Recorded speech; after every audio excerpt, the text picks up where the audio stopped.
talk about depreciation. Depreciation is a fairly misunderstood tax concept that if a dental practice owner can understand this better, they'll be able to sift through some of the language and comments that are made to them from their CPA, maybe even from their dental supplier as well, who's talking about buying equipment.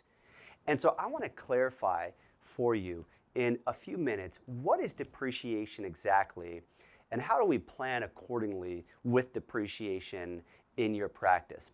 And the reason why this is so important is because depreciation is the deduction over time of your equipment and other what are called fixed assets. As a dental practice owner, you have a lot of equipment.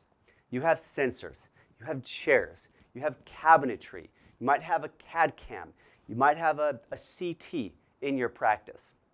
You also are going to have furniture and fixtures, and you're going to have some computers as well. You might have new computers or a computer in each of your operatories. You might have a server on site. Most of you do have a server on site.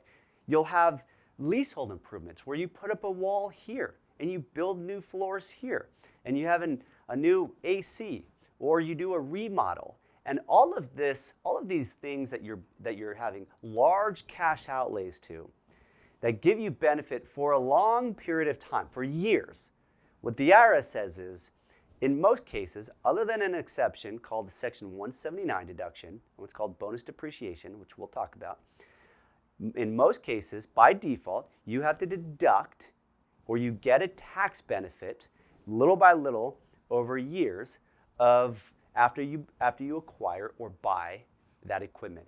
It's not like you buy some dental supplies in your office that you're sort of using every day with your patients. You get to deduct that because you're using it pretty much right then and there shortly after you buy it.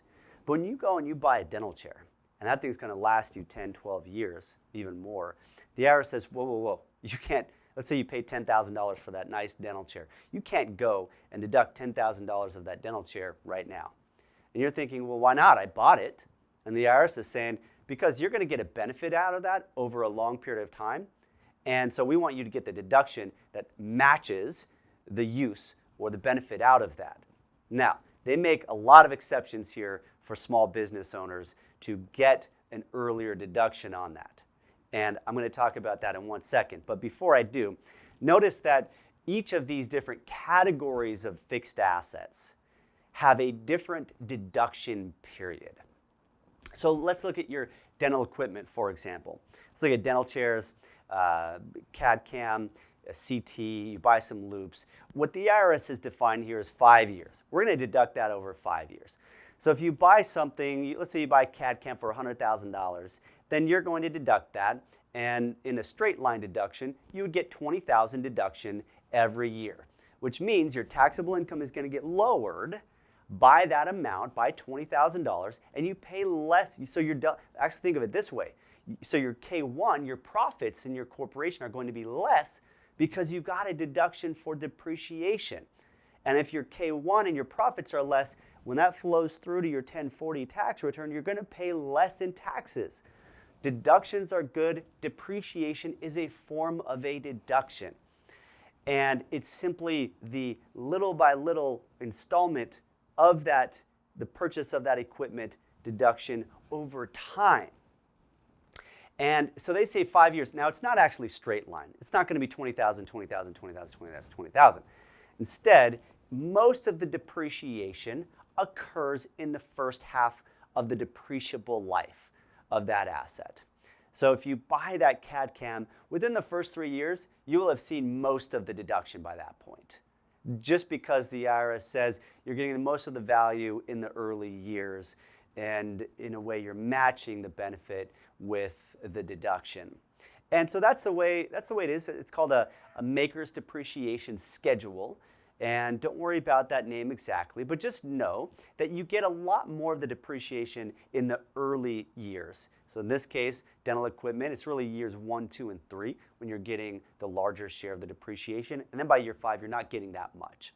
Furniture and fixtures have a depreciable life of 7 years. Computer equipment has a depreciable life of 5 years. And leasehold improvements have a depreciable life of 15 years. As of today, 2020, these things change. They change periodically. Most of that will stay the same for a while, I anticipate. So leasehold improvements, you don't get, it's just a little deduction year by year over 15 years. Now in one of our other modules, you learned that when you are buying the practice, when you're acquiring a practice, one of the most important exercises or activities in that negotiating process is how you allocate the purchase price among these different assets, because it has an important tax effect to both the seller and to you. And we talk about who wants the allocation to which one of these, and then there's this one that's intangible, an asset that you can't actually touch. It's called an intangible asset, and that's known as goodwill, and that's deducted over 15 years.